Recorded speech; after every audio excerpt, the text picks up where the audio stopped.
yang sangat tidak pernah mau menghargai ibunya.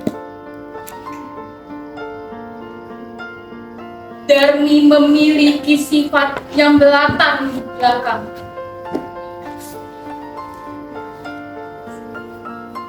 Ibunya seorang petani dan seorang pencari nafkah sendirian.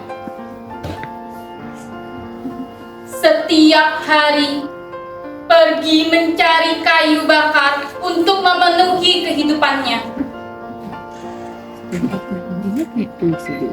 Suatu hari, Darmi menemui ibunya dan berkata,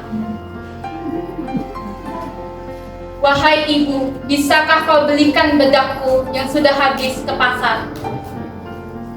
Dan ibu pun menjawab, "Bedak apa, nak? Ibu tidak tahu apa-apa tentang bedak." Darmi pun seketika kesal.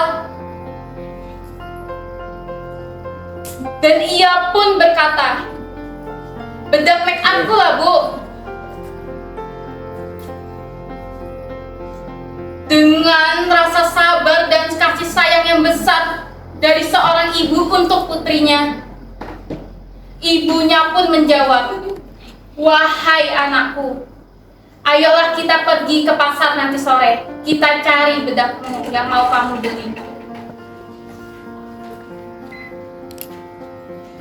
Dan Darmi pun dengan paksaan dan muka cemberut menerimanya tawaran dari ibunya. Tapi dengan satu syarat.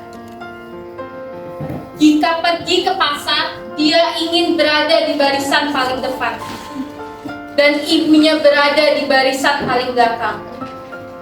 Dia tidak ingin ibunya berjalan di sampingnya. Dan ibunya pun dengan rasa sabarnya menerima. "Baiklah anakku." Kemudian mereka jalan. Tiba saatnya sore di perdesaan. Darmi berjalan di barisan paling depan dengan pakaian yang mewah, bahkan dengan cantiknya dia, sedangkan ibunya berpakaian kotor dan kumuh. Sambil berjalannya mereka, bertemulah dengan satu pemuda.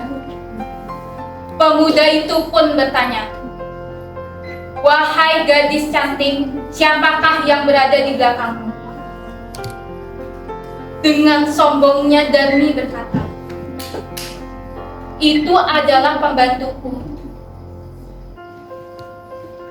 Sakitnya hati seorang ibu mendengar perkataan dari anak kandungnya sendiri. Tapi dengan rasa sabar dan sayangnya dia kepada anaknya, dia pun menerimanya dengan diam. Kemudian Darmi berjalan lagi melangkah sedikit. Ketemulah pemuda yang kedua. Kemudian bertanya, "Darmi, siapakah yang di belakangmu itu?" Darmi pun menjawab, "Dia adalah pembantuku. Dia bukan ibuku. Gak mungkin aku memiliki ibu seperti dia yang kotor dan kumuh. Berbeda dengan aku." Pemuda itu pun lalu terdiam, meskipun dia tidak percaya. Apakah benar itu pembantunya? Tapi kok berada di belakang barisannya dia? Dan berjalanlah melangkah lagi sedikit, ketemu pemuda yang itu. Pemuda itu bertanya, "Wahai gadis cantik, siapakah wanita yang berada di belakangmu?" Darmi pun menjawab, dia pengawalku. Dan pemuda yang ketiga ini bertanya lagi, apa benar dia pengawalmu? Mengapa dia baris di belakangmu? Darmi pun menjawab, iya, dia emang pengawalku. Apakah kamu tidak percaya? Bagaimana mungkin dia itu ibuku? Lihatlah gaya berpakaiannya dia. Sungguh kotor dan kumuh. Mana mau aku punya ibu seperti dia. Hati ibunya sudah tidak tahan mendengar semua ucapan dari sang anaknya. Dan ibunya pun berdoa dengan, ya Tuhan, hukumlah anak ini. Hati hamba sudah sangat sakit menerimanya. Kemudian cuaca bergemuruh. Mendung pun tiba. Hujan pun mulai datang. Darmi yang berdiri di depan ibunya mulai menjadi batu. Darmi terus memohon maaf kepada ibunya.